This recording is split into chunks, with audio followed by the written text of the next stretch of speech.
আসসালামু আলাইকুম দর্শক, এই যে দেখতেছেন কাশ্মীরের ডাল লেকের একটা হোটেল, একটা রুম। এখানে আমরা আসছি। এই যে রুমটা দেখতেছেন, এটার ভাড়া মাত্র 900 রুপি। এখানে রয়েছে বেড হিটার বা রুম হিটার রয়েছে, বাথরুমে রয়েছে গিজার পানির জন্য।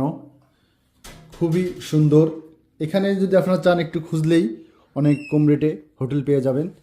আর আমার সাথে রয়েছে আমার ছোট ভাই মনির। মনির, তুমি কিছু বলো আমাদের বাংলাদেশিদের উদ্দেশ্যে। এই, কি হ্যাঁ, ওঠো। ঝামেলা করেন না ভাই, কি হয়েছে? কি হ্যাঁ, কিছু বলো, তোমার অনুভূতি বলো। কি কাশ্মীরে এসে তোমার কেমন লাগতেছে? জমের ভালো দেন না।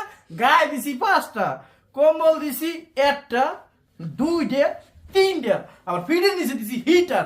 বাইরে গেছে আমার গিটার। আর কি কম কোন, আর কি কম রাখ তোমার। আসলে দর্শক, এখানে এখন -5 ডিগ্রি রয়েছে।